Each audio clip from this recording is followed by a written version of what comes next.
Greg avait l'air mal à l'aise quand je l'ai trouvé au bar, mais il a souri et a dit, « Te voilà, mon gars. Et si tu prenais une carafe et t'installais dans une cabine ?» Alors que nous étions assis là, nous avons discuté pendant quelques minutes des Reds et de leur chance cette saison. Nous en sommes venus à la conclusion que la 3e place était le mieux qu'ils pouvaient espérer, et nous avons parlé du dernier scandale politique. Le chef de cabinet du maire et le trésorier du diocèse catholique de Cincinnati avaient la même call girl. Au moins, l'histoire était originale, et il a parlé de certains des derniers potins de bureau chez Brockton Publishing, où il était collègue de ma femme Suzanne. Mais je savais que Greg avait quelque chose en tête, une raison pour laquelle il me demandait de le rencontrer pour boire une bière. Finalement, j'ai juste dit, « Alors Greg, de quoi voulais-tu me parler ?» Il y a eu un court silence pendant lequel Greg avait l'air plus nerveux que jamais. Il s'est raclé la gorge et a hésité plusieurs fois.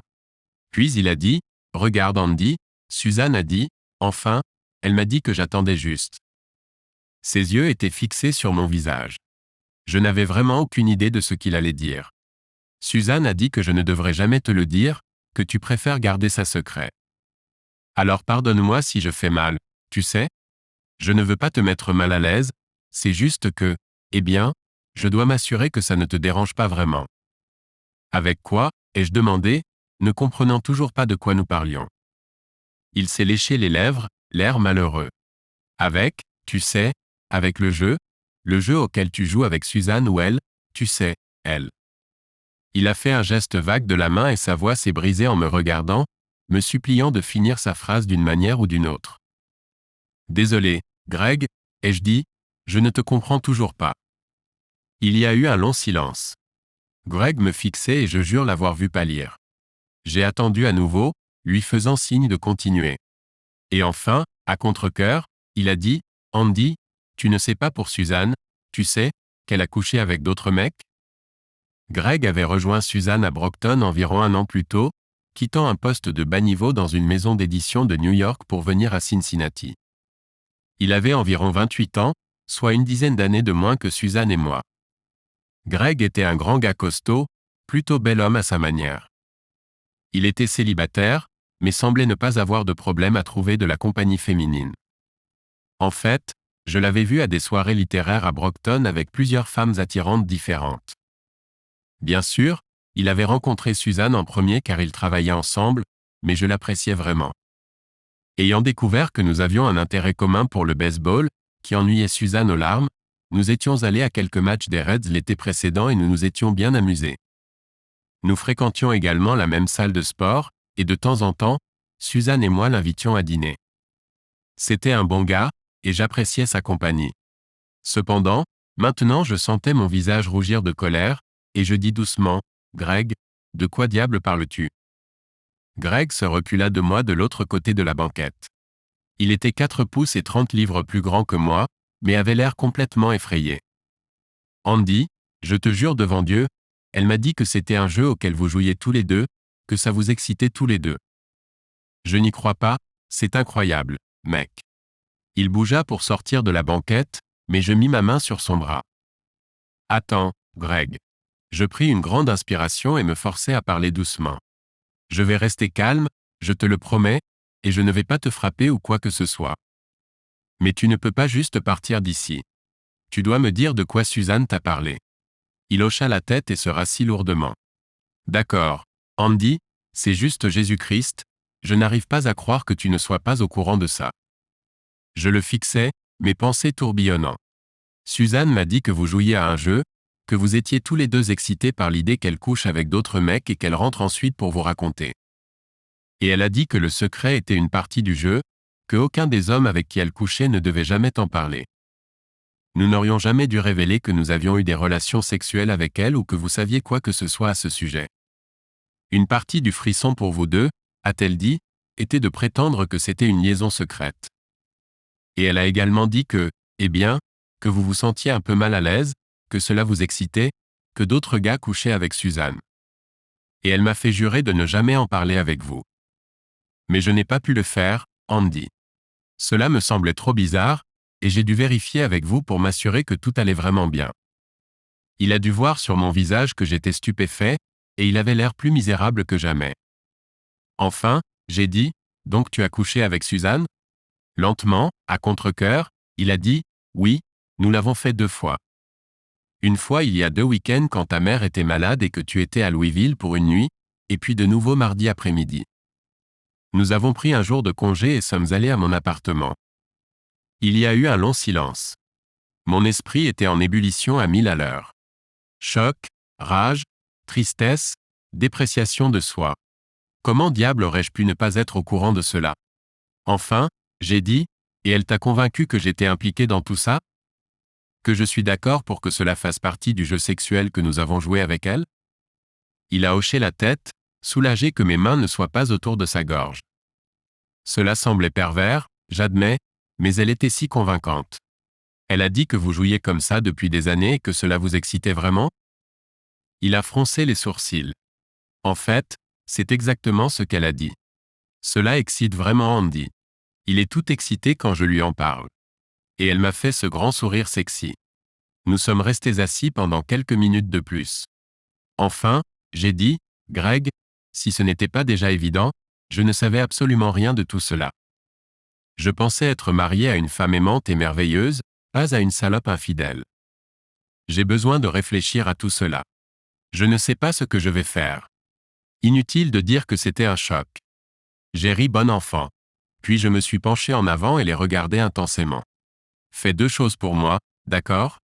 D'abord, ne couche plus avec Suzanne. Bien sûr, Andy, je ne le ferai jamais. Greg a hoché vigoureusement la tête vers moi. Et deuxièmement, ne lui dis pas que tu as parlé avec moi. Si elle propose de se revoir, invente simplement une excuse. J'ai besoin de trouver comment gérer ça. Et j'ai besoin que tu la tiennes complètement dans l'ignorance. Greg a de nouveau hoché la tête. Je te le promets, Andy. Et regarde, je te jure, je n'aurais jamais touché Suzanne tu sais, si je n'avais pas cru que tu le voulais aussi. Tu es mon ami, mec, et je me sens vraiment mal. Il m'a regardé avec des larmes aux yeux et je ne savais pas comment lui répondre. Devrais-je essayer de le réconforter ou prendre une barre de fer et le battre à mort? Après le départ de Greg, je me suis ressaisi et j'ai appelé à la maison. Heureusement, Suzanne n'était pas encore rentrée. J'ai donc laissé un message plausible disant que j'étais en retard au travail, et je l'ai laissé manger sans moi. Je savais que j'avais besoin de temps. Il n'y avait aucun moyen que je puisse la rencontrer tout de suite. J'ai marché jusqu'à un dîner au coin de la rue et j'ai mangé un burger et une salade sans goûter une seule bouchée. Pour tout ce que je savais, ça aurait pu être du bortsch et un sandwich à la salade de crevettes. Je suppose que j'étais un mari cocu typique car je n'avais aucune idée qu'il y avait quelque chose de mal dans mon mariage. J'adorais simplement Suzanne et j'étais sûr qu'elle m'aimait. Nous étions mariés depuis 14 ans, pas d'enfants. Une jolie maison confortable près de Burnett Woods, 2 emplois que nous aimions. Nous voyagions beaucoup, voyions des amis et de la famille, et apprécions généralement notre vie ensemble. Suzanne est petite et blonde avec de gros seins et de belles courbes. Elle était plus mignonne que belle, mais sa silhouette sexy attirait toujours l'attention, et elle semblait en profiter. En fait, elle était coquette avec moi à la fête où nous nous sommes rencontrés pour la première fois. Et pendant des années, je l'ai vue flirter avec des gars lors d'autres fêtes auxquelles nous sommes allés.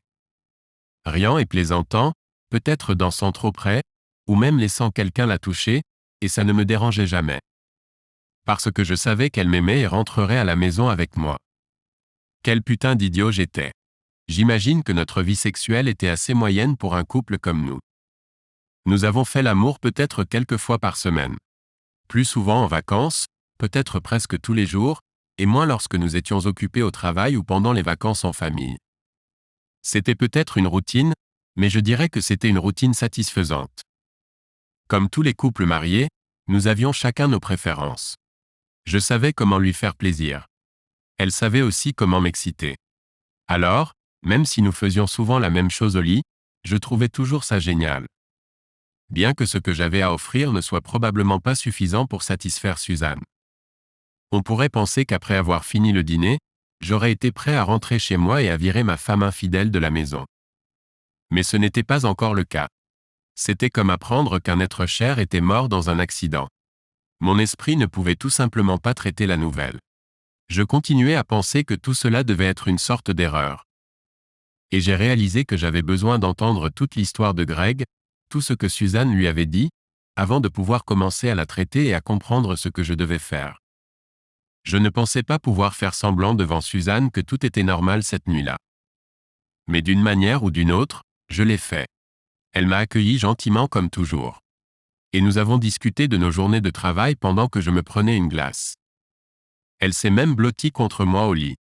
Bien que, Dieu merci, elle ne semblait pas vouloir faire l'amour, je pense que j'aurais fini par l'étrangler. Dès que j'ai pu entendre à sa respiration qu'elle s'était endormie, je me suis soigneusement éloigné d'elle et me suis retourné de mon côté du lit. Je ne voulais même pas la toucher. Mes rêves cette nuit-là étaient terribles, une série interminable d'hommes faisant l'amour à Suzanne. Autant dire que c'était une nuit assez terrible. J'ai appelé Greg le lendemain matin dès que Suzanne est partie travailler et j'ai accepté de le rencontrer pour déjeuner. Il était un peu réticent au début, mais je n'ai eu aucun mal à lui faire comprendre que je voulais entendre toute l'histoire. La nuit dernière, j'étais trop choqué pour tout assimiler ce qu'il m'avait dit. Après une matinée passée à fixer le mur de mon bureau, essayant en vain de me concentrer sur n'importe quel aspect de mon travail, j'ai retrouvé Greg dans un petit restaurant grec de la rue Kaloun. D'un commun accord, nous avons d'abord mangé, puis je lui ai demandé de me raconter toute l'histoire à nouveau. Dès le début, Greg, tu peux probablement imaginer que j'ai eu du mal à gérer cela la nuit dernière. En fait, je n'ai pas appris grand-chose de nouveau. Suzanne est sortie boire un verre avec Greg environ 3 semaines plus tôt et lui a fait des avances. Elle lui a parlé de notre jeu et du fait qu'elle était attirée par lui. Ce jour-là, il l'a rejeté, principalement parce qu'il était plus choqué qu'autre chose. Cela semblait être une histoire tirée par les cheveux, et l'idée que je sois un bon ami et que je couche avec elle le mettait mal à l'aise. Mais ils en ont parlé plusieurs fois au cours des jours suivants. Et quand elle lui a dit vendredi que j'allais à Louisville pour le week-end, il a accepté de la retrouver à l'hôtel. Elle lui a en fait proposé notre maison, mais Greg a dit que l'idée l'effrayait. Greg, de manière compréhensible, ne voulait pas me parler en détail du sexe, mais il était évident que c'était torride. Suzanne aurait été désirable pour presque n'importe quel homme, et Greg a clairement dit qu'elle était passionnée, athlétique et infatigable. Ils ont fait cela 2 ou 3 fois à chaque fois qu'ils se voyaient, profitant de beaucoup de caresses et explorant différentes positions. J'ai serré les dents mais je n'ai rien dit. Elle aimait dire des choses sales, a-t-il dit, regardant prudemment mon visage. Elle disait qu'elle prenait du plaisir à me dire des choses sales, sachant qu'elle rentrerait à la maison et tout répéter. Je lui ai demandé de me dire tout ce que Suzanne avait dit sur le jeu et combien de temps cela avait duré. Apparemment, cela fait au moins quelques années. Elle n'a pas dit exactement, m'a-t-il dit, mais j'ai réalisé qu'elle avait eu plusieurs petits amis avant moi. Elle a dit qu'elle avait toujours eu un copain, c'était son mot, copain, et qu'elle avait eu des relations sexuelles avec lui pendant plusieurs mois avant de rompre avec lui. Elle a dit qu'après un certain temps, tu n'étais plus aussi intéressé à lui parler si c'était le même gars. Tu aimais entendre parler de quelqu'un de nouveau. Il a grimacé. Mec, je suis tellement désolé. Je sais, Greg, elle t'a trompé, oublie ça. Dis-moi, est-ce qu'elle t'a dit quelque chose sur comment tout a commencé et qui étaient les gars avant toi? Je ne sais pas comment tout a commencé, a-t-il dit, mais elle a mentionné quelques gars. Aucun des noms ne signifiait quelque chose pour moi sauf Arnold Morrison, ce gars du conseil municipal. Oui, a dit Greg. Elle a dit l'avoir rencontré lors d'une soirée pour un livre politique publié il y a 2 ou 3 ans à Brockton. Suzanne a également dit que tu ne connaissais aucun de ses camarades de jeu personnellement avant moi. On dirait qu'elle a fait exprès, pour que tu n'aies aucune chance de découvrir ce qu'elle manigançait. Est-ce qu'elle t'a dit pourquoi elle te suivait? Il avait l'air mal à l'aise à nouveau. Elle a dit que j'étais trop délicieux pour résister. Il a couvert son visage de sa main un moment. Andy, mon Dieu, tu veux probablement me tuer. J'ai l'impression d'être la plus basse des ordures sur Terre. D'un air sombre, j'ai dit, je ne te blâme pas, Greg. Beaucoup de gars seraient heureux de prendre une part de Suzanne sans penser à son mari, et elle t'a donné cette fausse histoire. Je ne peux pas dire que je ne le croirais pas non plus si tout cela m'arrivait. Ce qui importe vraiment, c'est que Suzanne m'a trompé pendant des années, apparemment. Comme elle doit aimer me tromper et me berner. Je suis resté à fixer le vide. Greg n'a rien dit. Beaucoup de questions me tourmentaient l'esprit sur ce que j'allais faire. Comment devrais-je gérer Suzanne? Vais-je continuer à faire semblant d'être un mari aimant et rester complètement ignorant? Vais-je lui tenir tête et la foutre dehors? Ou vais-je traîner un moment et la laisser s'inquiéter? Mais j'avais déjà une réponse à une question. Notre mariage était terminé. Suzanne était de l'histoire ancienne. Du moins, c'était une histoire si ce que Greg m'a dit s'avérait vrai. Aussi choqué et enragé que j'étais, je ne pouvais pas simplement lui tirer une flèche sans en être sûr. J'ai appelé mon ami Brian et organisé un dîner avec lui. Ensuite, j'ai laissé un autre message à Suzanne en lui disant que j'avais dîné avec Brian et que je rentrerais plus tard dans la soirée. Brian était mon plus vieux et meilleur ami. Nous nous sommes rencontrés quand il était président de Zeta Beta Tau, la fraternité à laquelle j'ai adhéré à l'université. Nous étions très proches. J'ai été le témoin à son mariage avec Emily, et il a été mon témoin lorsque j'ai épousé Suzanne. Il connaissait Suzanne presque aussi longtemps que moi, et je savais qu'il l'aimait, tout comme Emily. Il était donc tout aussi stupéfait d'entendre l'histoire que moi. Brian était incroyable, comme je savais qu'il le serait. Il m'a laissé raconter à ma manière, posant juste quelques questions en cours de route. Il était patient et soutenant, me tendant même un mouchoir sans dire un mot quand j'ai pleuré. Nous ne sommes pas le genre d'amis à se dire je t'aime, mais je savais qu'il était de mon côté et cela m'a beaucoup aidé. Quand j'ai enfin fini de parler, il m'a demandé doucement, « Sais-tu ce que tu vas faire, Andy ?» Deux choses, ai-je dit. Jusqu'à présent, je ne sais que deux choses. Premièrement, je dois être absolument sûr que c'est bien vrai. Je n'arrive toujours pas à y croire, tu sais? Je veux dire, j'étais tellement sûr que Suzanne m'aimait. Et deuxièmement, si c'est vrai, alors Suzanne va passer par des moments très désagréables. Je ne peux pas pardonner et oublier, ce n'est pas ça. C'est fini entre nous et vu ce que je ressens en ce moment, ça ne va pas être joli. Il a acquiescé, je ne peux guère te blâmer, crois-moi. Puis il a dit, comment Émilie ou moi pouvons-nous t'aider?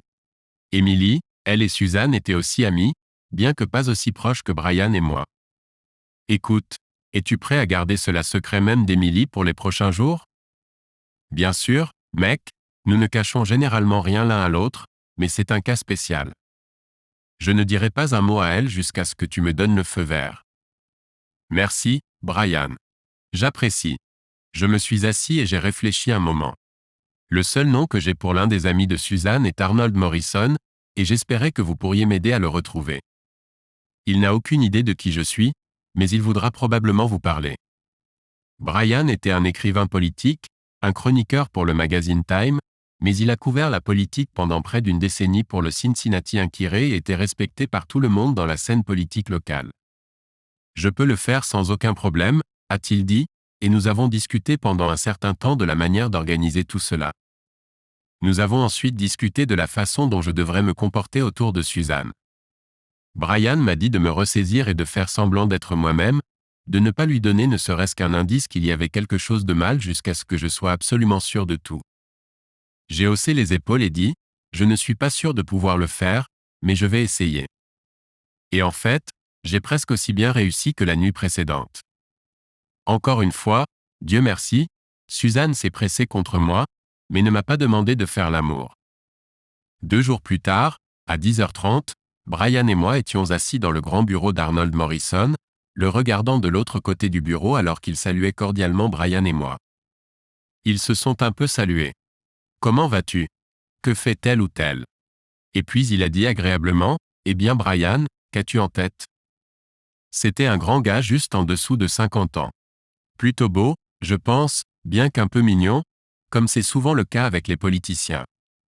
Et il avait cette attitude que beaucoup de politiciens ont. Il semblait très sincère et très intéressé par vous. Est-ce ce qui a attiré Suzanne? Je n'en ai aucune idée. Arnie, je suis ici pour une affaire très privée, et vous pouvez être sûr que nous garderons cette conversation confidentielle. Je suppose que vous avez rencontré la femme de mon ami Andy, Suzanne Cullen. Morrison a fait un très bon travail pour garder son visage sérieux, mais j'ai vu ses yeux s'élargir légèrement. Calmement, il a dit, « Je pense l'avoir rencontré, Brian, mais je ne me souviens pas exactement quand ou où. » Je me suis penché en avant. « Monsieur Morrison, je n'ai pas l'intention de ruiner votre vie si vous êtes complètement honnête avec nous, mais je sais que vous avez eu des relations sexuelles avec ma femme et j'ai besoin d'entendre toute l'histoire. » Le gars était un client plutôt cool. Je dois lui donner du crédit. Il nous regardait attentivement pendant une minute entière, mais sans paniquer. Puis il a dit plus à Brian qu'à moi. Est-ce complètement off the record? Totalement, a répondu Brian. Ce n'est pas pour ce que j'écris. C'est une affaire personnelle. Ils n'écrivent pas à ce sujet. Ça n'atteindra pas ta femme. Ça restera entre nous trois. Et tu ne le notes pas? Je ne le note pas, a dit Brian. En fait, j'enregistrais, j'avais un petit enregistreur numérique dans la poche de ma veste, mais aucun de nous n'en a parlé à Morrison. Il est resté assis une autre minute, toujours calme et réfléchi. Puis il a soupiré. J'ai l'impression que je ne connais pas toute l'histoire non plus, Monsieur Cullen, a-t-il dit en me regardant. Ai-je raison de penser que tu ne savais pas pour mes activités avec Madame Cullen? Absolument, ai-je dit. Eh bien, a-t-il dit en s'arrêtant. Eh bien, oui, j'ai eu une liaison avec Suzanne il y a environ 2 ans. Nous nous sommes rencontrés lors d'une fête de publication lors d'une réception à l'occasion de la sortie d'un nouveau livre. Il s'est penché en avant, me regardant intensément. Mais je te jure qu'elle m'a dit que tu étais au courant. Elle l'appelait un jeu, en fait. Elle disait qu'elle et son mari, désolé pour toi, appréciaient qu'elle aille voir ailleurs. Elle rentrait à la maison et te racontait à chaque fois, et ça pimentait vraiment votre vie sexuelle. Mais elle a aussi précisé que tu faisais semblant de ne rien savoir sur ses affaires et que je ne devais jamais t'en parler.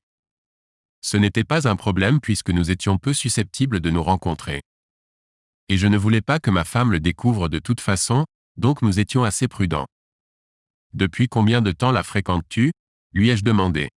À ma surprise, j'étais complètement calme, comme si nous ne parlions pas de la destruction complète de la relation la plus importante de ma vie. Il a réfléchi un moment. Peut-être 3 mois et demi. Ça a commencé à la fin du printemps et je me souviens qu'elle a rompu avec moi vers la fête du travail.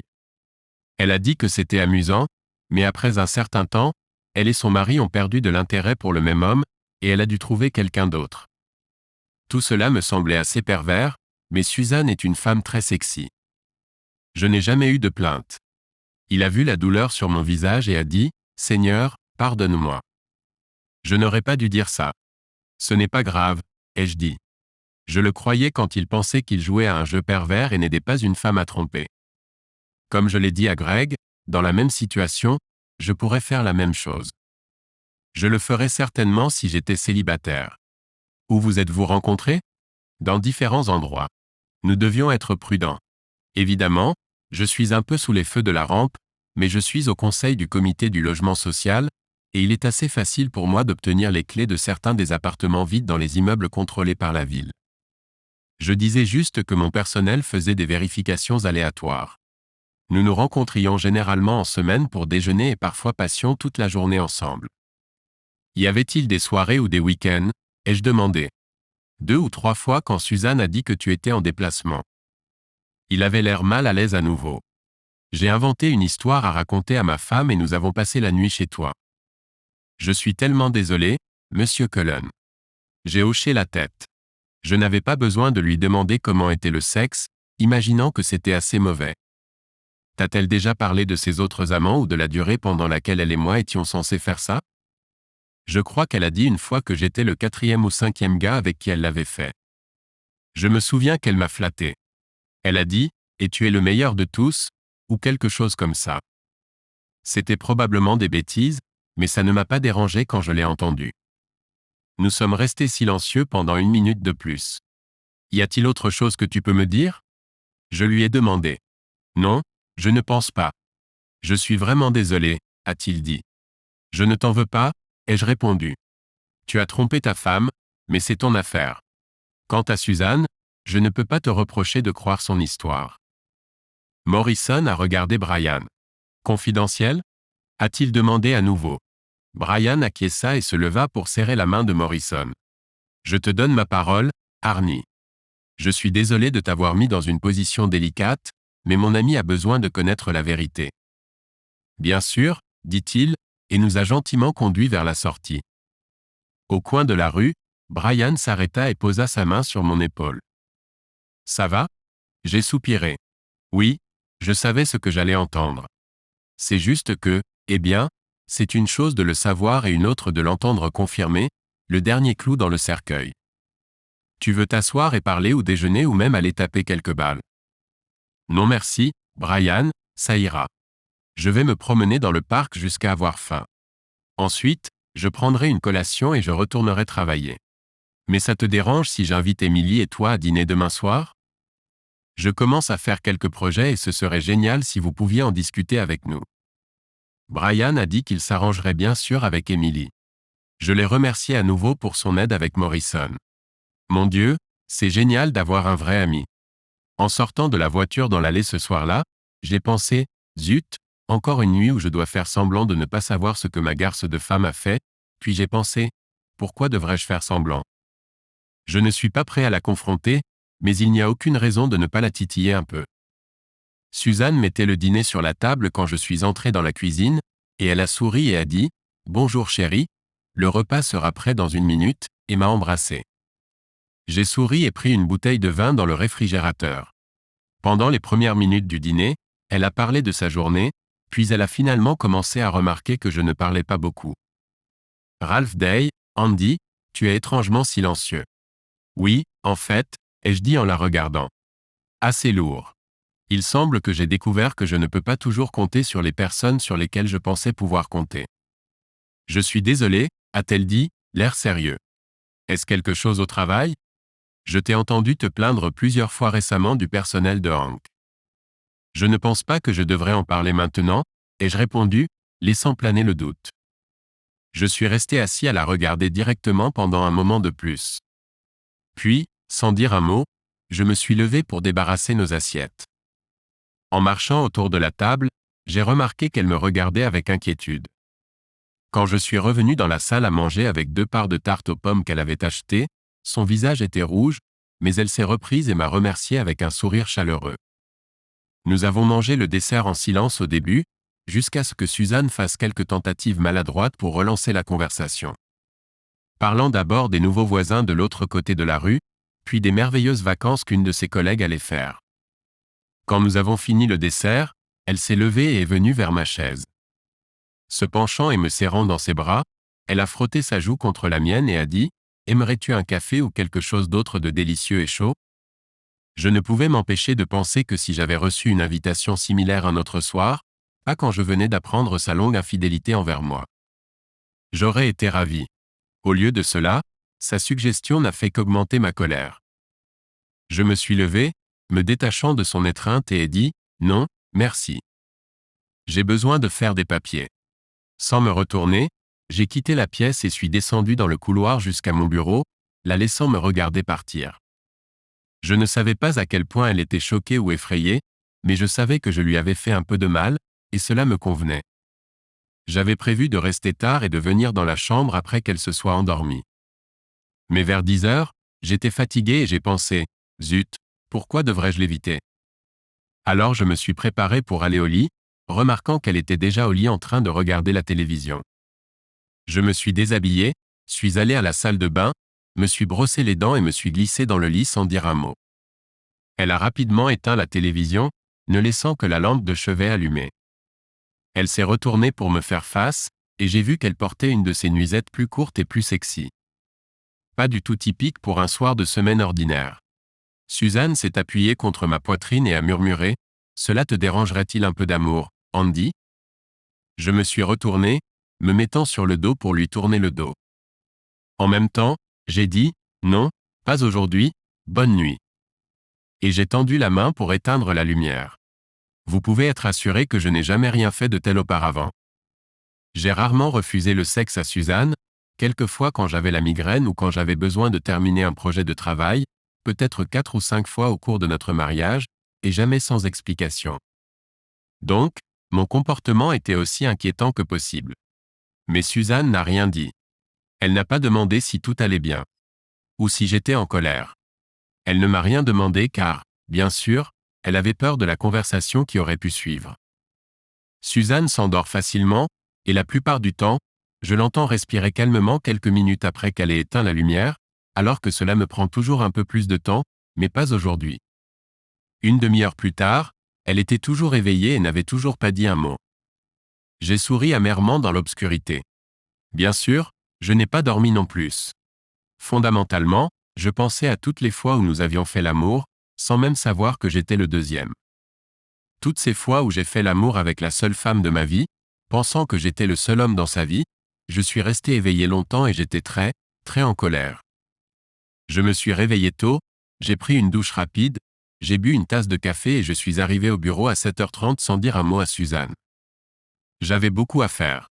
J'ai laissé une note sur le bureau de mon patron disant que je voulais lui parler dès son arrivée, puis je me suis assis et j'ai dressé des listes de cartes de crédit et de comptes bancaires, de déménageurs potentiels et d'autres choses logistiques que je devais régler. À 8h15, Lionel a passé la tête et a dit « Bonjour, Andy. Tu voulais me voir ? Oui, merci, Lionel. Peux-tu rester ici pour une minute ? » Je me suis levé pour fermer la porte. J'ai travaillé avec Lionel Brundage pendant près de 10 ans. Je le considérais non seulement comme un ami, mais aussi comme un patron, et j'ai décidé que je devais lui faire confiance. S'il te plaît, garde cela secret, d'accord, Lionel ? J'ai peur d'avoir de mauvaises nouvelles. J'ai découvert que Suzanne m'a trompé, et je vais la quitter dès que possible, vraiment. Alors je voulais connaître le nom de ce chasseur de primes qui t'a appelé à mon sujet l'année dernière. Une société de recrutement m'a montré de l'intérêt, bien que la conversation n'ait jamais été très loin. Parce qu'à l'époque, j'étais parfaitement heureux de rester où j'étais. Lionel était stupéfait et l'a dit. En fait, le mot Jésus était très présent dans ses premières remarques. Mais alors que nous discutions de tout, il a surmonté son choc et a voulu être utile, comme je l'avais espéré. À 10h15, j'ai appelé l'entreprise et j'ai parlé avec le gars qui s'intéressait à moi l'année dernière. À 10h45, j'ai faxé mon CV à lui, et à 14h25, nous étions à nouveau au téléphone, discutant de 3 postes adaptés. Le meilleur était de travailler comme collecteur de fonds pour une grande organisation à but non lucratif à Chicago. Le travail était très similaire à ce que je faisais actuellement, mais avec plus de personnel de soutien et le salaire aurait été au moins 20% plus élevé. Ils essayaient de pourvoir le poste depuis presque 4 mois et étaient prêts à agir rapidement. J'ai dit au chasseur de tête de faire savoir à l'organisation à but non lucratif que j'étais intéressé et que je pouvais passer un entretien dès que possible. Je m'apprêtais à quitter le bureau vers 17h50 quand le téléphone a sonné et une voix forte a dit « Monsieur Cullen, je suis Ted Rusco avec Global Resources à Chicago. Je crois que vous pourriez être intéressé par notre poste de collecte de fonds. » Nous avons eu une conversation incroyable pendant près d'une demi-heure, à la fin de laquelle il m'a invité à Chicago pour rencontrer le conseil d'administration. Le voyage aura lieu dans 2 jours, et j'ai accepté avec plaisir l'invitation. Le dîner avec Brian et Emily était à la fois rassurant et douloureux, encourageant car cela m'a rappelé que j'ai 2 amis vraiment incroyables qui me soutiennent, douloureux car j'ai dû raconter l'histoire à Emily, ce qui signifiait revivre tout cela. Elle était stupéfaite et pleine de compassion et de préoccupation pour moi et juste furieuse contre Suzanne. « Quelle garce !» dit-elle doucement, et je vis ses poings se serrer. Je n'arrive tout simplement pas à le croire. Elle me regarda et voyant la douleur sur mon visage, son regard s'adoucit. « Je suis tellement désolée, Andy, dit-elle en prenant ma main. Que pouvons-nous, Brian et moi, faire pour t'aider ? Soyez simplement mes amis, dis-je en essuyant quelques larmes. Je sais que je peux surmonter cela, mais je dois admettre que pour le moment, être moi-même est plutôt nul. Mais savoir que je peux compter sur vous deux pour parler m'aide beaucoup. » Brian me tapota l'épaule et tous deux me dirent combien ils voulaient aider de toutes les manières possibles. Nous avons mangé nos dîners et je leur ai parlé de mes projets. Trouver un emploi en dehors de la ville et simplement disparaître. Je n'avais pas l'intention de détruire Suzanne ou de l'humilier publiquement. Je voulais juste partir. Et je voulais qu'elle se réveille un jour et se rende soudain compte que son mariage était terminé, que son mari était parti. Ce serait déjà une punition suffisante. Je leur ai parlé d'un emploi potentiel à Chicago. Cela semble très prometteur, et si tout se passe bien, j'accepterai presque certainement. Et ensuite, je disparaîtrai simplement et laisserai Suzanne devenir folle en essayant de me retrouver. Je savais que je ne pouvais pas me cacher éternellement, mais j'avais l'intention d'expliquer ma situation à mes nouveaux employeurs et de leur demander de retarder l'annonce publique de mon embauche d'1 mois environ. Avec un nouveau numéro de téléphone portable, une nouvelle adresse e-mail et la coopération de Lionel au travail, j'étais convaincu que je pouvais rester inaperçu pendant quelques semaines, assez longtemps pour causer à Suzanne quelques soucis. Alors, Quand tout cela sera terminé, je vous demanderai de mentir pour moi car je suis sûr que vous serez les premiers qu'elle appellera. Dites-lui simplement que vous n'en savez rien. Émilie sourit ironiquement. Et dire que je la considérais comme l'une de mes meilleures amies. Andy, tu sais que tu peux compter sur nous. Et j'ai hâte de lui dire ce que je pense quand elle appellera, cette menteuse égoïste. Eh bien, dit-elle, un peu gênée, je pense que tu peux comprendre ce que je pense de ce qu'elle a fait. Est-ce que cela signifie que je peux compter sur toi pour être fidèle envers moi, bébé? Demanda Brian en taquinant. Elle lui donna une tape ludique sur le bras. Oui, ça veut dire ça, et tu ferais mieux de ne rien avoir dans mon dos, grand gaillard, à moins que tu ne veuilles te retrouver sans ta dignité. Nous avons tous éclaté de rire, et notre dîner s'est transformé en une soirée détendue pleine d'humour et d'affection. J'ai presque réussi à oublier la souffrance et la rage que je portais en moi sans relâche depuis plusieurs jours. Quand je suis rentré chez moi, il était tard. La chambre était sombre, mais Suzanne était encore éveillée. Pendant la journée de travail, elle m'avait envoyé plusieurs emails amicaux et légers. Mais tout ce que j'ai fait a été de lui envoyer une courte réponse, lui rappelant que je rentrerai tard après le dîner. Je n'ai pas dit avec qui. Et, bébé. Sa voix a retenti dans l'obscurité, délicieusement détendue et endormie.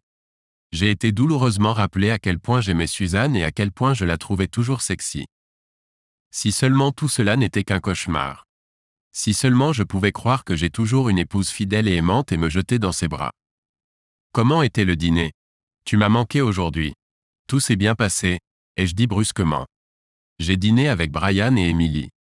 C'est agréable d'avoir des amis. Des gens en qui tu peux avoir confiance, elle s'assit. Mais pourquoi pas? Elle laissa la question en suspens, tout comme la nuit précédente, elle avait peur de dire quelque chose qui pourrait mener à une conversation qu'elle ne voulait pas avoir. Et ainsi elle était coincée. Merde, pensai-je. Au lieu de dire autre chose, Suzanne attendit en silence pendant que je me préparais pour aller au lit, et quand je me suis allongé, elle s'est retournée et m'a pris dans ses bras. Tu m'as déçu hier soir, bébé. Murmura-t-elle à mon oreille, pressant ses beaux seins doux contre moi. Y a-t-il une chance que je reçoive un peu de cet amour aujourd'hui? Je ris en moi-même.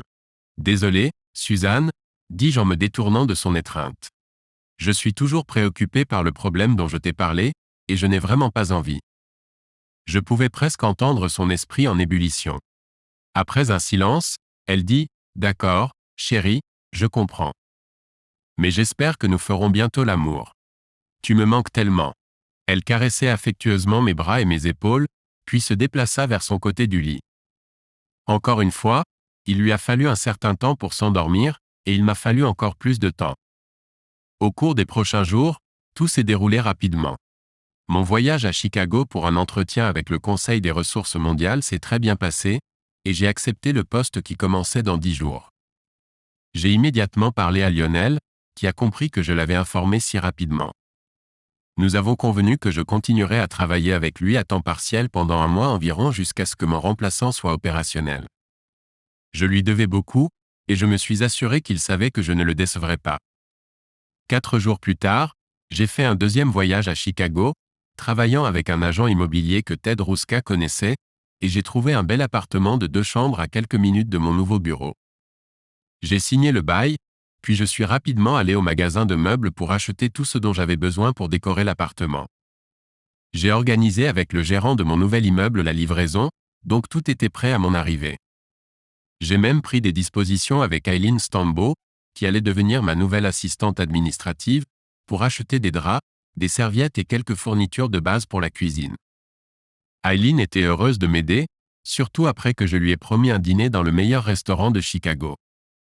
Au moment où je suis retourné à Cincinnati pour la deuxième fois, il ne restait plus grand-chose à faire. Je devais vider mon bureau à l'université, emballer mes vêtements et autres affaires que j'emportais de chez moi, et régler toutes les questions financières pour séparer ma vie de celle de Suzanne. Je pouvais tout faire sauf emballer dans mon bureau, et tout était terminé le vendredi. Suzanne n'avait pas vraiment de raison de s'inquiéter de mes voyages hors de la ville, car je voyageais assez souvent pour le travail. Mais ma froideur l'inquiétait certainement, et j'aimais la regarder essayer de comprendre quoi faire. Elle ne voulait pas aborder ce qui me préoccupait, car elle avait sans aucun doute peur que je commence à la soupçonner d'infidélité. Par conséquent, Tout ce qu'elle pouvait faire était d'être affectueuse et aimante, et mes refus impolis à toutes ses avances la contrariaient clairement et la terrifiaient. Émilie m'a appelé au travail et, avec une sorte de joie malicieuse, m'a dit que Suzanne l'avait appelée pour savoir si elle savait quelque chose sur ce qui me préoccupait. J'ai apprécié chaque minute, Andy, elle m'a dit. J'ai fait dire à Suzanne tout ce que tu agissais étrangement, ne répondant pas à ses câlins et baisers affectueux, lui refusant le sexe, laissant entendre qu'il y avait un problème, mais sans te le dire. Alors je lui ai demandé, y a-t-il quelque chose que tu pourrais faire qui contrarierait Andy de quelque manière que ce soit? Elle a soupiré et a dit, non, je ne sais rien à ce sujet. Et puis j'ai demandé, as-tu insisté pour qu'il te dise quel est le problème? Et elle a hésité et a dit qu'elle ne voulait pas te mettre trop de pression, qu'elle était sûre que tu lui dirais quand tu serais prêt. Il était tellement évident de quoi elle avait peur. C'est ainsi qu'elle a essayé de me soutirer des informations tout en gardant secrète sa propre conduite dégoûtante. J'ai partagé le plaisir d'Émilie lors de l'appel et je lui ai demandé de me tenir au courant, et je lui ai fait savoir que j'étais prêt à passer à l'action. Lundi serait le bon jour. Ce week-end-là, j'ai continué à agir de manière mystérieuse et distante. Ma propre colère envers Suzanne n'avait certainement pas diminué, et j'étais déterminé à rendre ces 2 derniers jours de vie aussi misérables que possible. Je lui ai très peu parlé, et à chaque suggestion chaleureuse ou cordiale qu'elle faisait, je répondais avec froideur et impolitesse. Lorsqu'elle a demandé si nous pouvions nous promener le samedi, « Aujourd'hui est une si belle journée, chérie. » Je l'ai fixé du regard et puis j'ai dit que je ne voulais pas. Lorsqu'elle a suggéré une variété de choses que nous pourrions faire ensemble le samedi soir, comme sortir dîner, regarder un film ou passer du temps avec des amis, j'ai dit que je voulais rester à la maison et regarder la télévision. Alors qu'elle s'installait à côté de moi sur le canapé, j'ai attendu environ 10 minutes jusqu'à la fin de l'émission que nous regardions, puis je me suis levé brusquement. Je viens de me rappeler que j'ai besoin de finir quelques rapports, ai-je dit, et j'ai disparu dans mon bureau. Je suis allé me coucher tard après que Suzanne se soit endormie, et le dimanche matin, je me suis réveillé avec elle se blottissant contre moi, m'embrassant tendrement le cou et sa main douce essayant de m'exciter. Quand j'ai ouvert les yeux, elle m'a souri et a dit, « Super, tu es réveillé et le bébé veut jouer. » Elle s'est roulée sur moi et a essayé de m'embrasser, mais je l'ai retenue en plaçant mes 2 mains sur ses épaules. « Suzanne, arrête, » ai-je dit. Je ne te force pas à avoir des rapports sexuels quand tu n'en as pas envie, et j'apprécierais la même attention de ta part. Je me suis échappé d'elle et me suis levé du lit, attrapant ma robe. Elle avait l'air contrariée.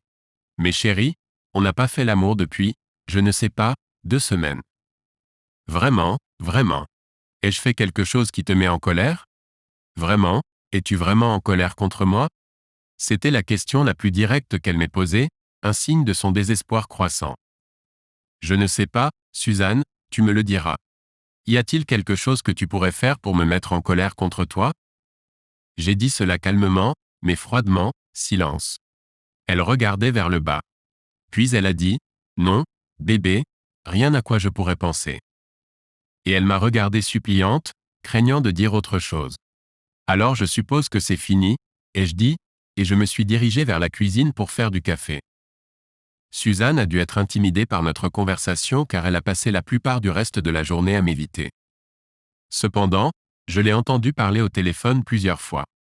Je pense qu'elle parlait à un ami ou un amant, pour tout ce que je sais, essayant d'obtenir de l'aide pour savoir comment gérer la situation avec moi. Alors qu'elle était au supermarché, j'ai rapidement appelé Greg pour lui demander s'il avait parlé à Suzanne. Il a dit qu'elle lui avait parlé au travail 2 jours plus tôt et lui avait demandé s'il m'avait vu récemment. Elle a dit que tu avais l'air distrait et distant, mais elle a fait semblant de ne pas savoir pourquoi. Alors je lui ai simplement dit que je ne te parlais pas. Cela semblait être la chose la plus facile à faire. Et puis elle a dit qu'elle était impatiente de reprendre le jeu avec moi. Mais il valait probablement mieux attendre un peu jusqu'à ce qu'elle sache ce qui te tracassait. J'ai fait semblant d'être déçu, mais bien sûr, j'ai accepté. Merci, Greg. Tout va bientôt être révélé. S'il te plaît, quoi que tu fasses, ne lui dis rien sur nos conversations, d'accord?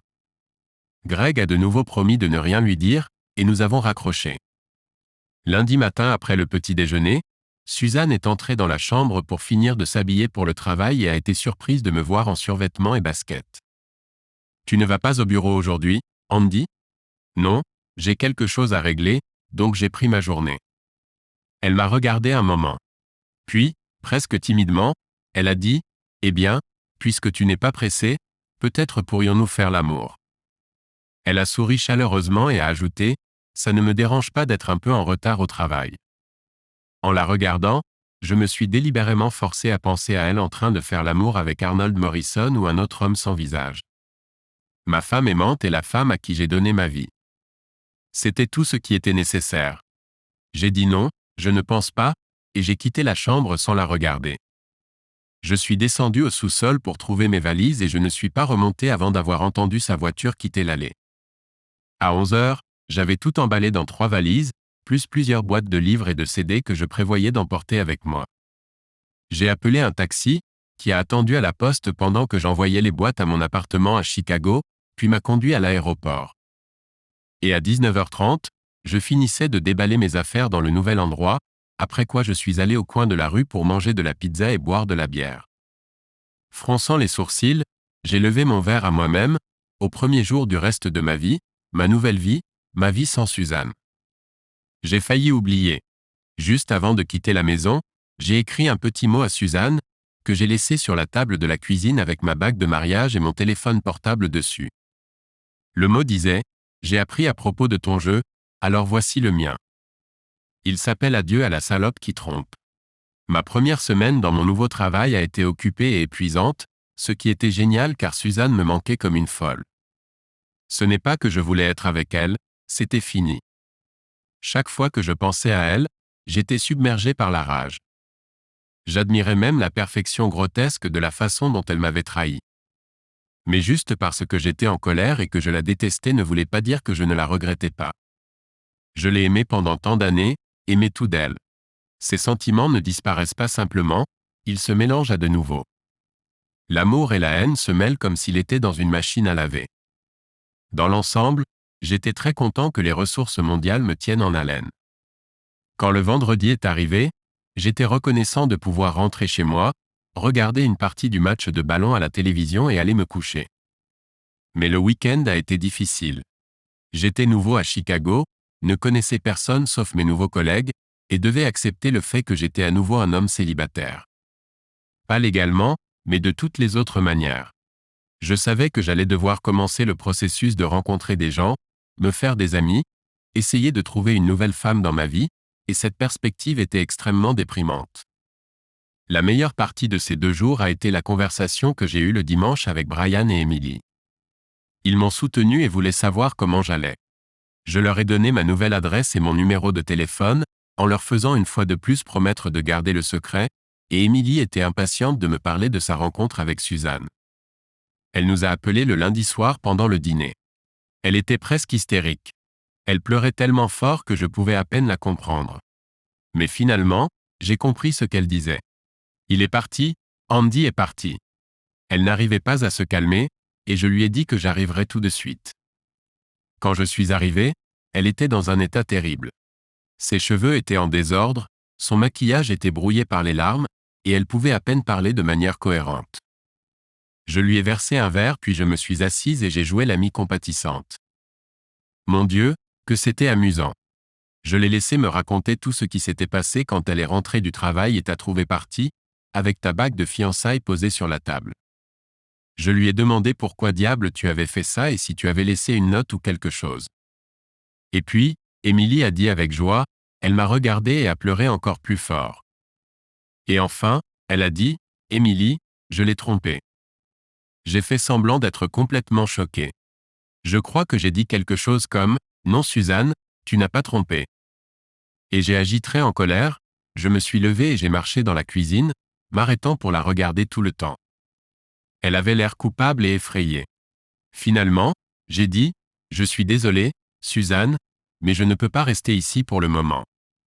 J'aime à la fois toi et Andy, et je ne peux pas croire que tu lui as fait ça. Il était le meilleur, le plus aimant. Et puis j'ai simplement dit, je te parlerai dans quelques jours quand je me serai calmé, et je suis parti. Je l'ai laissé là, dans la cuisine, les larmes aux yeux. Même au téléphone, il était facile d'entendre la satisfaction dans la voix d'Emily. Je savais que Suzanne serait désespérée de me retrouver. Et franchement, j'espérais qu'elle ne puisse pas me retrouver et que cela la rendrait folle. Le fait que je lui manquais tant me rendait encore plus en colère.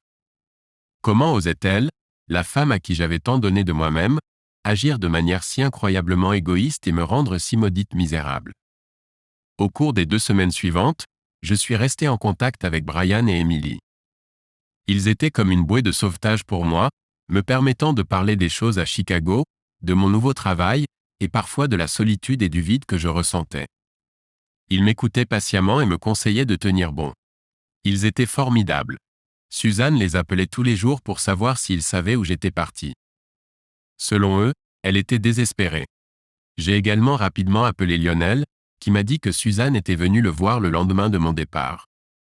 Elle a failli s'évanouir en apprenant que j'avais quitté mon travail et n'avais laissé aucune adresse. Après ma 3e semaine à Chicago, je suis retourné à Cincinnati à l'invitation de Brian et Emily et j'ai passé le week-end avec eux. C'était une excellente occasion de me détendre et d'oublier la douleur que je portais en moi. Pendant le dîner du samedi, Emily m'a parlé de la dernière visite de Suzanne.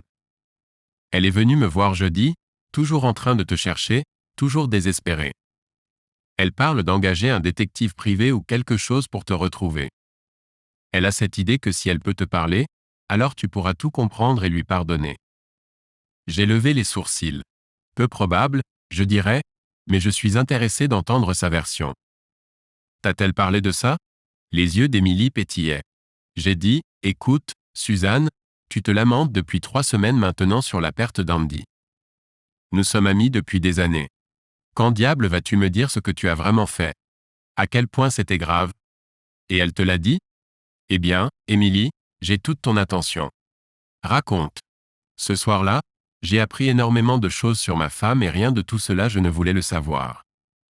Émilie a commencé par raconter l'histoire de la première trahison de Suzanne avec un charmant Britannique qu'elle a rencontré lors d'une soirée littéraire. Il a discuté avec elle tout au long de l'événement et l'a invitée à boire un verre après.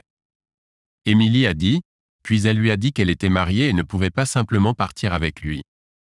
Mais au lieu de le rembarrer, elle a demandé dans quel hôtel il logeait et a dit qu'elle le retrouverait au bar dans 1 heure. Et ensuite ils se sont rencontrés, ont bu, sont montés dans sa chambre et ont couché ensemble. J'étais assis à regarder par la fenêtre. Ce n'était pas une nouvelle après tout. Je savais qu'elle avait trompé depuis des années et que ce devait être la première fois. Mais ça faisait vraiment mal. Elle a dit, pourquoi? Je lui ai demandé, crois-moi. Et elle avait l'air embarrassée et a dit, je m'ennuyais. Je sais que ce n'est pas une excuse, Émilie, mais c'est la vérité. Andy et moi avions une belle vie et une bonne vie sexuelle, mais c'était toujours la même chose, rien de spécial. Ou alors, trop prévisible. Et puis, ce mec sexy est apparu avec un super accent et j'ai pensé, wow, ça va tout chambouler. Elle a dit que le sexe était amusant, rien de cosmique, juste excitant parce que c'était quelqu'un d'autre après toutes ces années. Et que la semaine suivante, elle a essayé d'avoir plus de relations sexuelles avec toi et c'était mieux que d'habitude. Et puis, elle a dit, elle s'est dit que c'était une situation gagnant-gagnant. Elle peut avoir des relations sexuelles de temps en temps, discrètement. Et cela pimentera sa vie sexuelle avec toi à la maison et tout le monde en profitera. Tu peux croire cette connerie? Au cours de l'heure suivante, Émilie m'a raconté la suite. Suzanne a progressivement pris l'habitude de trouver un homme pour des relations sexuelles tous les 2 mois. Au début, ce n'était que des rendez-vous d'une nuit, mais ensuite, le 5e ou 6e mec s'est révélé incroyable au lit et elle a voulu le revoir. Leur liaison a duré 3 mois jusqu'à ce qu'il se fiance avec la femme avec qui il sortait. Selon Émilie, Suzanne a réalisé qu'après la première fois, le sexe extra-conjugal devenait encore plus chaud alors qu'elle et son nouvel amant apprenaient à se satisfaire mutuellement. Son nouveau plan était donc d'avoir des liaisons à court terme, 6, 10, peut-être 20 fois avec un mec jusqu'à ce que l'excitation commence à s'estomper. Et le jeu, j'ai demandé. Elle a dit que ça a commencé quand le mec avec qui elle couchait a commencé à devenir possessif. Elle a réalisé qu'un de ses amants pourrait devenir trop attaché à elle et menacerait de tout révéler à toi. Alors elle a décidé que s'il pensait qu'elle couchait avec lui avec ta connaissance et ta permission, alors il saurait qu'elle ne te quitterait jamais et qu'elle ne serait pas vulnérable au chantage. Elle était sacrément fière d'elle pour cette petite idée, je dois dire. Elle a même ri un peu en me le racontant. Brian m'a apporté une autre bière et j'ai siroté en pensant à des pensées sombres. Rien de ce qu'Emily m'a dit n'était très différent de ce que j'avais imaginé, et pourtant l'écouter était indescriptiblement douloureux. Se sentir comme un tel idiot, sentir que j'avais si mal jugé la personne que j'aimais et en qui j'avais confiance plus que tout au monde. Comment ai-je pu être aussi idiot? Elle s'ennuyait, je veux dire bon sang. Est-ce que tous les couples mariés ne s'ennuient pas un peu, ne deviennent pas un peu insensibles? Mais quelle est la bonne façon de gérer cela? Viens vers moi et dis, chérie, trouvons des moyens amusants de pimenter notre relation. Vacances, jouets, jeux de rôle, mais ne couche pas avec d'autres mecs. Je ne me souviens pas d'avoir jamais été ennuyé avec elle, mais bien sûr, il y a eu des moments où le sexe était une corvée. Toujours agréable, mais routinier, et Dieu sait que je serais très heureux d'essayer quelque chose de nouveau. Pas que je n'ai jamais eu une telle opportunité. Non, Suzanne a décidé de pimenter sa propre vie sexuelle, pas la mienne. Alors que je me préparais à partir pour Chicago dimanche, Brian m'a demandé ce que j'allais faire avec Suzanne. Vas-tu juste la laisser à son sort et te demander ce qui t'est arrivé? Ou prévois-tu de mettre fin à sa vie une fois pour toutes d'une manière ou d'une autre? J'ai secoué la tête. Je n'ai pas encore décidé pour être honnête. Peut-être une chose puis une autre. Peut-être que je vais juste laisser traîner les choses jusqu'à ce qu'elle me trouve et alors lui réserver une petite surprise. Je lui ai dit ce à quoi je pensais et il a ri. Ça a l'air parfait, Andy. C'est juste dommage que je ne puisse pas être présent. À ma grande surprise, plusieurs semaines se sont écoulées avant que Suzanne ne découvre où j'étais. Brian m'a dit au téléphone qu'elle avait décidé de m'embaucher quelqu'un pour me retrouver. Alors je suppose que c'est ce qu'elle a fait. Ça ne m'importait pas vraiment. Mais je suis rentré chez moi jeudi après le travail pour trouver un long message confus de Suzanne. Dieu merci, je t'ai trouvé, bébé. Je suis tellement désolé. Je t'aime plus que tout au monde. S'il te plaît, donne-moi une chance d'expliquer tout. Tu me manques tellement. Je ferai tout pour me faire pardonner. Tu sais que tu es le seul homme que j'aime. Et 5 minutes de plus, tout dans le même esprit. Il n'y avait pas un seul mot qui n'était pas complètement prévisible. Pas un seul mot qui aurait pu me rendre moins en colère. Je ne sais pas ce qu'elle attendait. On ne peut pas tromper son mari encore et encore pendant de nombreuses années et ensuite dire « Oups, c'est de ma faute » et qu'il te pardonnera et te reprendra. Désolé, Suzanne, mais cela n'arrivera pas. Il était donc temps de commencer le dénouement. Je savais qu'elle continuerait à appeler. L'ignorer simplement ne fonctionnerait pas à long terme. Le lendemain, j'ai invité mon assistante Aileen à un long déjeuner. Elle était devenue une bonne amie à moi et connaissait déjà la plupart de l'histoire malheureuse de comment je suis arrivé à travailler chez Global Resources. C'était une dame d'âge moyen agréable, mariée avec 3 enfants et très intelligente. En fait, la meilleure assistante que j'ai jamais eue. Je lui ai dit ce que je prévoyais pour Suzanne et elle a éclaté de rire. J'aime ça, Andy. Je ne peux pas penser à quelque chose de plus approprié. Elle a ri de nouveau. Elle semblait ravie de mon idée. Oui, mais j'aurais besoin d'aide pour trouver quelqu'un. Je ne suis pas très, laissez-moi essayer, d'accord? Elle m'a interrompu. J'ai quelques idées. Avant de faire quoi que ce soit d'autre, donnez-moi quelques jours. J'ai levé les sourcils, perplexe. C'est vrai? Elle a hoché la tête en souriant et j'ai dit, bon, d'accord. Mais ce n'est guère ce que l'on demande habituellement à son assistante administrative de faire. Nous avons ri tous les deux. Suzanne a continué d'appeler, au moins un jour sur 2 pendant les 2 semaines suivantes. Ses messages étaient plus courts, mais ils n'apportaient rien de nouveau. Et il ne me donnait certainement pas envie de lui parler, encore moins de lui pardonner ou de la laisser revenir dans ma vie. Le lundi, alors que je rangeais mes affaires et me préparais à quitter le travail, Aileen est passée me voir. Tout est prêt. J'ai quelqu'un de parfait pour toi. Dis-moi juste le jour et l'heure et je lui donnerai ton adresse. J'ai regardé avec scepticisme. Serais-je compte de cette personne? D'ailleurs, Aileen, qui diable est-elle et comment l'as-tu convaincue? Ce n'est pas tout à fait correct. Chut, dit-elle avec un sourire. Elle sera parfaite et elle veut vraiment le faire. Je lui ai parlé de ta situation et elle était impatiente. Elle brûlait d'impatience. Et tu ne me diras pas qui c'est? Non, dit-elle, en souriant comme un chat du Cheshire. Mais fais-moi confiance, patron, tu ne seras pas déçu. Le lendemain, j'ai laissé un message sur le répondeur de Suzanne. C'est moi. Si tu veux vraiment tout expliquer, tu as une chance. Ce samedi à 13h dans l'après-midi dans mon appartement à Chicago, ne viens pas en avance et ne sois pas en retard. Je te donne 1 heure. Voici l'adresse. Laisse-moi un message pour confirmer ta venue. Ce soir-là, je n'ai pas répondu au téléphone. À la place, j'ai écouté Suzanne me laisser un message excité. Mon Dieu, merci, bébé. Merci. Je t'aime tellement. Bien sûr, je serai là samedi. Merci pour cette chance. Je sais que je peux te faire comprendre. Je suis tellement désolé de t'avoir blessé, et je veux passer les 60 prochaines années à me racheter, etc. Le lendemain, mercredi, j'ai parlé avec Aileen. J'ai pris rendez-vous pour 13h samedi. Peux-tu demander à ta mystérieuse femme d'être chez moi pas plus tard que midi? Bien sûr, dit-elle, mais tu dois promettre de m'appeler et de me raconter toute l'histoire une fois que tout sera fini. Ce sera ma récompense. Emily m'a dit au téléphone à quel point Suzanne était excitée. Je te jure, Andy, elle n'a aucune idée de rien. Elle pense vraiment qu'elle va te récupérer, comme si tout ce qu'elle avait à faire était de te dire à quel point elle est désolée. Honnêtement, je ne comprends pas comment elle a pu me tromper comme ça. Nous sommes amis depuis presque 15 ans, et nous avons parlé de tout, de nos maris, du travail, des familles. Et maintenant que je sais à quel point elle peut être égoïste et cruelle, même si elle ne le voit pas, bien sûr, je ne peux m'empêcher de me demander à quel point j'étais aveugle. J'ai ri un peu amèrement. Écoute, Emily, comment penses-tu que je me sens? J'ai été marié à elle tout ce temps.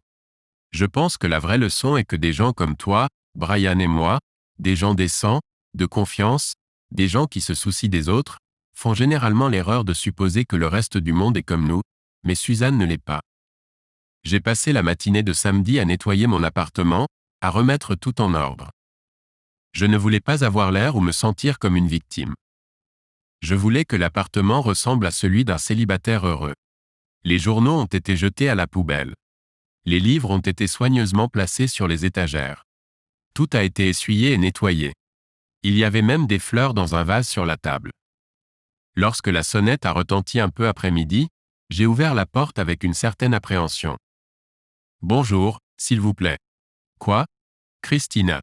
Bonjour, Andy. Elle a ri. Peut-être devrais-je dire, surprise, Andy. Christine Hansen travaillait en tant que spécialiste de programme chez Global Resources et était l'une des premières personnes que j'ai rencontrées lorsque j'ai commencé à y travailler. Elle avait environ 30 ans, ce qui la rendait environ 8 ans plus jeune que moi. Et elle était éblouissante. Christina était petite, mince, avec des cheveux noirs et les yeux verts les plus incroyables que j'ai jamais vus. Elle était élégante et stylée, mais en même temps avait une manière de communiquer avec les gens étonnamment détendue et amicale. Elle était simplement l'une des femmes les plus belles que j'ai jamais rencontrées. Et bien sûr, j'ai été choqué par son apparence quand je l'ai rencontrée pour la première fois. Mais j'ai aussi été choqué par ce que Suzanne m'avait fait et j'étais au milieu de mes premiers jours dans un nouveau travail et dans une nouvelle ville. Et j'essayais de me rappeler les noms des 12 autres personnes que j'avais rencontrées en même temps. Cependant, je pensais souvent à elle. Nous nous sommes vus plusieurs fois par semaine, en passant ou lors de réunions du personnel senior. Et elle était toujours cordiale et joyeuse. Elle semblait m'apprécier, bien que je ne sois pas sûr si c'était juste sa sociabilité naturelle et sa convivialité. Je savais qu'elle ne portait pas d'alliance, mais il était presque impossible pour une femme aussi magnifique que Christina de ne pas avoir de petite amie. Alors je l'ai mise hors de mon esprit comme quelque chose de plus qu'une simple collègue que j'aimais et dont j'appréciais vraiment la vue. Il ne m'est même pas venu à l'esprit de demander à Aileen à son sujet et si elle voyait quelqu'un. Maintenant, quand elle regardait autour de mon appartement avec une expression d'approbation sur son visage, j'étais complètement perdu. Christine, Aileen t'a parlé de ça aujourd'hui, n'est-ce pas? De ma femme et de ce que je prévoyais. Elle m'a souri largement. Absolument. Elle a fait un geste vers le sac de courses qu'elle avait apporté avec elle et a dit, « J'ai tout ce dont j'ai besoin ici. » Mais toi, j'étais toujours incertain, toujours étonné en fait. Tu comprends que tu vas, je veux dire, je vais, cette fois, Christina a ri et a doucement caressé ma joue avec le dos de sa main. Oui, Andy, je comprends. Aileen m'a tout dit sur ta situation, ce que tu as découvert sur ta femme et tout ça.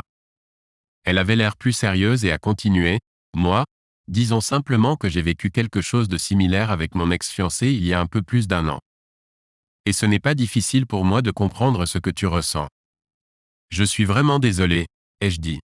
Je n'avais aucune idée. Eh bien, ce n'est pas tout à fait nouveau. J'ai accepté la situation. Mais à l'époque, c'était assez horrible. Et je donnerais beaucoup pour pouvoir le lui renvoyer en pleine figure comme tu prévois de le faire avec Suzanne. Elle a ri. Alors comment veux-tu organiser ça? J'ai suggéré que nous déjeunions d'abord, et nous avons passé environ une demi-heure à manger des sandwichs à ma table de cuisine, apprenant à nous connaître. Je savais déjà à quel point Christina était attirante, mais ce dîner a confirmé qu'elle était aussi très intelligente, drôle et attentionnée. Je me demandais si elle serait prête à sortir avec moi, mais c'était une question pour un autre jour. Quand il était environ 12h45, j'ai dit, Christina, si tu es sûre d'être prête pour ça, peut-être est-il temps pour toi d'aller dans la chambre. Je suis prête, a-t-elle dit joyeusement. Nous avons décidé quel serait notre signal. Puis elle s'est penchée et m'a embrassé sur la joue. Ça va faire mal, Andy. Elle a fait partie de ta vie pendant longtemps. Ne t'attends pas à ce que ce soit facile. Mais je ferai de mon mieux. Je te le promets. Et avec un sourire, elle a disparu dans ma chambre, laissant la porte légèrement ouverte. Je me suis souri en rangeant la vaisselle et en attendant l'arrivée de Suzanne. Le fait que Christina et non une inconnue fassent partie de la célébration d'aujourd'hui était une très agréable surprise. La sonnette a retenti à 12h58 et j'ai essayé de me préparer à ce qui allait arriver. Suzanne se tenait dans l'encadrement de la porte, souriant courageusement. Elle avait l'air effrayée mais belle en même temps. Elle avait mis une tenue qu'elle savait que j'aimais, s'était maquillée et semblait avoir une nouvelle coupe de cheveux. « Salut, Andy », dit-elle doucement, semblant sur le point de me prendre dans ses bras. Mais j'ai rapidement reculé, l'invitant à entrer. « Salut, Suzanne », ai-je dit doucement. « Aimerais-tu quelque chose à boire ?» J'ai bourdonné dans la cuisine pendant 1 minute, lui apportant un soda et un pour moi. J'étais contrarié par la rapidité de mes battements de cœur, par l'ampleur de l'impact du mélange d'amour et de colère en moi. Je savais que je devais me calmer et trouver un moyen de gérer cela.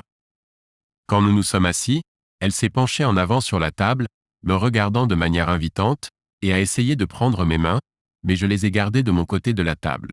« D'accord, Suzanne, tu es là et je vais t'écouter, même si je ne pense pas que tu le mérites. » Elle prit une profonde inspiration. « Chérie, je suis tellement désolé, j'ai mal agi, terriblement mal, et je sais que je t'ai causé tant de douleur. J'étais si égoïste, si aveugle et stupide, C'est bon, j'ai dit, l'interrompant et levant la main. Je ne veux pas entendre à quel point tu es désolé, combien tu m'aimes, que c'était une erreur, que je n'y étais pour rien, que ce n'était que du sexe. Compris? Ne me prends pas pour un idiot. Tu as couché avec d'autres hommes, une longue liste d'entre eux derrière mon dos, pendant des années. J'ai raison? Choquée par ma colère, elle a timidement hoché la tête. Mais chérie, te souviens-tu de nos vœux de mariage? Ai-je demandé de manière agressive, ne la laissant pas finir. Renoncer à tous les autres? Te souviens-tu d'avoir accepté cela, Suzanne? Elle a de nouveau hoché la tête, le visage pâle. Elle ne semblait pas s'attendre à ce que notre conversation prenne cette tournure, bien que je ne puisse pas imaginer pourquoi. Mais bon sang, que pensait-elle que je dirais? Pas de problème, chérie? Bien, nous nous sommes jurés fidélité pour la vie. Et puis à un moment donné, tu as décidé de t'en moquer et as commencé à tromper qui tu voulais. Dis-moi, Suzanne, combien d'hommes y avait-il? Je ne sais pas, bébé, 10, 20, 50. C'était, je ne sais pas, probablement 20? Elle avait l'air très inquiète. Et combien de fois as-tu couché avec eux? Combien de fois m'as-tu trahi? Je suis resté assis et j'ai attendu, réalisant que je respirais lourdement.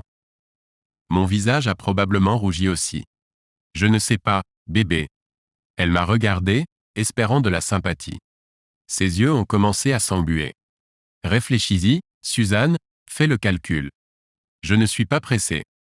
Je pense que ce sera probablement environ une couple de centaines. Maintenant, elle regardait vers le bas, incapable de soutenir mon regard en colère. D'accord, disons 200. C'est un joli chiffre rond.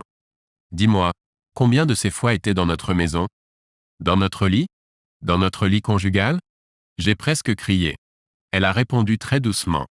Je suppose qu'environ, je ne sais pas, Andy, peut-être 30. Il y eut un silence. Maintenant que nous avons éclairci cela, juste pour savoir exactement de quoi nous parlons ici, n'hésite pas à expliquer, Suzanne, s'il te plaît, dis-moi pourquoi après ce que tu as fait, je dois perdre mon temps à être dans la même pièce que toi. Parce que je t'aime, Andy, tu es le seul homme que j'ai. Elle pleurait déjà, sanglotant entre les mots. Le seul homme que j'ai jamais aimé. Tu es tout pour moi. Je l'ai laissé parler, la laissé pleurer et me supplier en me parlant de son amour pour moi, comment elle était égoïste et avait commis une terrible erreur. Elle pensait que je ne saurais jamais qu'elle n'avait jamais voulu me blesser. Comme si ne pas vouloir me blesser rendait tout acceptable. Tout était comme je m'y attendais. À un moment donné, je ne l'écoutais plus. Sa voix est devenue un bruit de fond pour mes propres pensées tristes concernant les années que j'avais investies dans notre relation. Concernant les rêves de notre vieillesse ensemble. La rage en moi se mêlait à la tristesse. Quel gaspillage! Et j'ai réalisé que je ne saurais jamais pourquoi elle l'avait fait. Il semble qu'elle-même ne le savait pas. Elle ne pouvait pas nommer une seule raison qui aurait du sens pour moi, autre que de la pure égoïsme presque psychopathe. J'ai relevé la tête. L'horloge de la cuisine indiquait 2h05 et je ne savais pas combien de temps je pourrais supporter cela. Ou si je voulais le supporter. D'une voix forte, j'ai dit, « Je pense que nous en avons presque fini, Suzanne. » Il n'y a plus rien à dire. Suzanne s'est remise à pleurer. Mais Andy, je n'arrive pas à croire en toi. Il y a eu un bruit derrière nous en provenance de ma chambre et nous nous sommes tous les deux retournés pour regarder. Ma mâchoire est tombée et j'ai entendu Suzanne halter. Chérie, tu as dit que tu en aurais fini avec elle en 1 heure. Quand retournes-tu au lit? C'était Christina qui parlait d'une voix basse, détendue, incroyablement sexy. Elle se tenait gracieusement appuyée contre le chambranle de la porte, ma porte de chambre ouverte. Elle avait réussi d'une manière ou d'une autre à brouiller son rouge à lèvres et à coiffer ses cheveux de sorte qu'elle avait l'air d'avoir passé les 2 dernières heures à faire l'amour. Elle portait une longue peignoir bleu pâle qui drapait sur elle, un peu comme une toge de femme romaine, sauf qu'elle était étonnamment fine et presque transparente. Elle était absolument la chose la plus sexy que j'avais jamais vue. Je me suis retourné pour regarder Suzanne, qui était figée sur sa chaise, stupéfaite. Son visage était pâle et elle semblait s'être retirée en elle-même, comme si elle était devenue plus petite et plus âgée en quelques instants. Elle a commencé à secouer la tête de gauche à droite, répétant non, non, encore et encore. Je me suis levé. Christina a raison, Suzanne. Je t'ai dit que je te donnerais 1 heure. Et comme tu peux le voir, je suis un peu occupé. Ou en tout cas, je serai occupé à nouveau dans quelques minutes. Je lui ai souri froidement en la regardant se lever péniblement. Andy, Suzanne a commencé, mais s'est arrêtée. Elle a regardé Christina puis moi. Je ne savais pas que sa voix s'est brisée et elle m'a juste regardé, figée. Puis, sans dire un mot, elle s'est levée, en pleurs silencieux, a marché jusqu'à la porte de l'appartement, l'a ouverte, et a disparu dans le couloir. J'ai fermé la porte, puis je me suis retourné pour regarder Christina. Christina, ai-je dit presque avec révérence, tu es la femme la plus incroyablement belle que j'ai jamais vue de ma vie. Elle a souri, baissant légèrement la tête. Merci, Andy. On dirait que ça, elle a fait un geste vers sa nuisette, a eu l'effet désiré. J'ai vu que ses yeux étaient pleins, comme si elle allait pleurer. Tu l'as détruite, ai-je dit. Elle était dépassée. Merci beaucoup. En continuant à la regarder, j'avais du mal à parler. Suzanne avait pratiquement disparu de ma conscience. Ça m'a aussi aidé, tu sais, a-t-elle dit, d'une manière drôle et dérivée, comme si je m'en prenais à Harris, mon ex-fiancé. Je suis contente, ai-je dit, et puis, pardonne-moi, je ne peux m'empêcher de regarder. Aimerais-tu retourner là-bas et te changer? Elle m'a juste regardé et quelque chose dans ses yeux a changé. En fait, a-t-elle dit, je me demandais si tu pourrais m'aider avec ça. J'ai parfois du mal à enlever cette chose. Elle a ri devant mon expression surprise et est venue mettre ses bras autour de mon cou, tendrement. Je suis sérieuse, Andy, ça semble juste, comme la prochaine chose qui doit se passer ici, pour nous deux. Et puis elle m'a embrassé si légèrement et doucement que des larmes me sont venues aux yeux. Faire l'amour avec Christina était comme un miracle, comme un rêve, seulement très réel. Nous nous sommes enlacés et touchés avec précaution, avec amour. Ça nous a pris du temps. Il n'y avait pas une seule partie de son corps qui n'ait pas éveillé mon admiration. Nous avons reposé ensemble, nous embrassant légèrement, nous caressant et chuchotant l'un à l'autre. C'était très excitant, mais pas précipité ou fiévreux. Le goût après qu'elle se soit blottie contre moi endormie était vraiment divin. J'avais peur de prononcer un mot, de gentillesse ou de gratitude. J'avais peur de rompre le charme. Alors nous avons reposé ensemble. Je me sentais heureusement heureux et espérais qu'elle ressentait la même chose. Une demi-heure plus tard, elle marmonna qu'elle devait partir et sortit du lit, s'exposant gracieusement. Je commençais à me lever, mais elle me pressa doucement en arrière. Non, c'est bon, Andy, repose-toi juste. Elle disparut dans la salle de bain avec ses vêtements. Et quand elle sortit entièrement habillée, elle vint s'asseoir à côté de moi sur le lit. Se penchant, elle sourit et m'embrassa tendrement. Je ne savais pas que cela se produirait si tu te le demandes, me dit-elle. Mais après avoir entendu ta conversation avec elle, j'ai décidé que je voulais cela. J'ai décidé que c'était juste. Était-ce un baiser? Pensais-je. M'avait-elle gentiment dit que c'était une chose unique?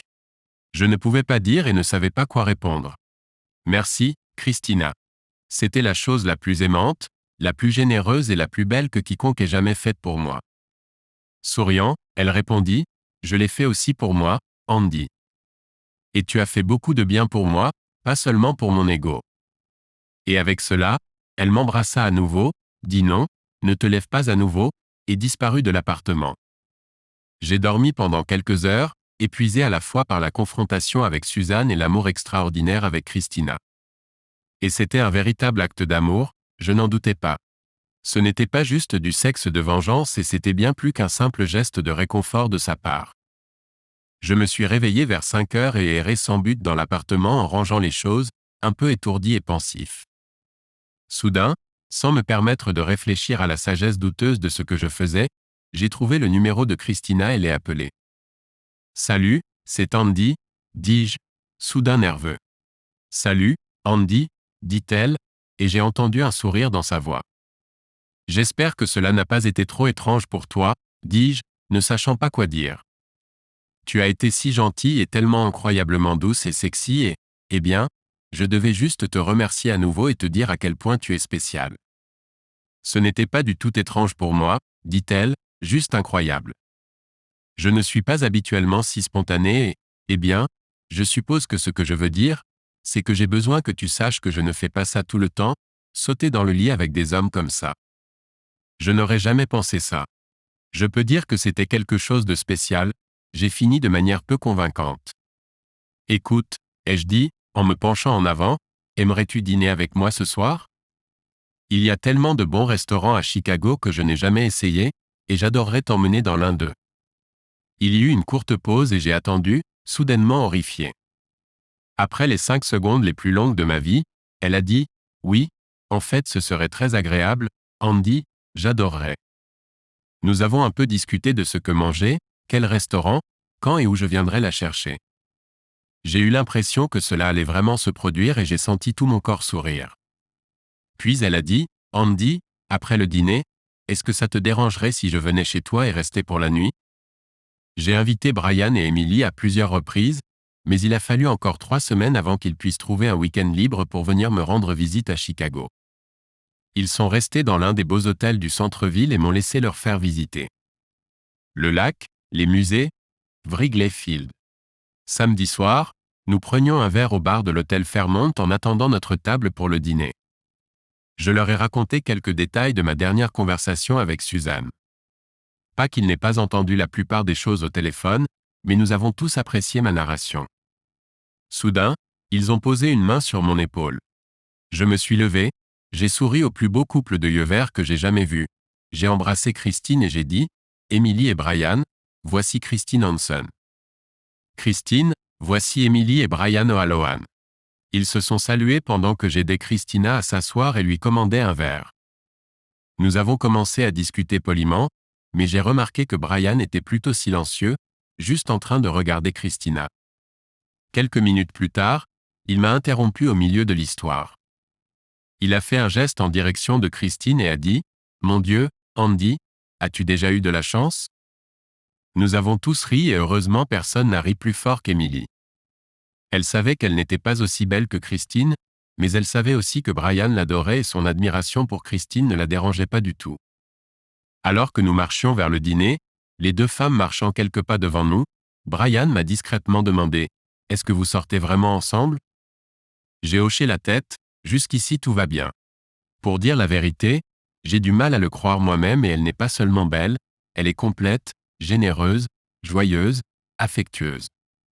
Brian avait déjà entendu une partie de cette histoire, en particulier que Christina avait également vécu l'infidélité. Il a dit, eh bien, je pense que votre tragédie commune était une sorte de chance, presque.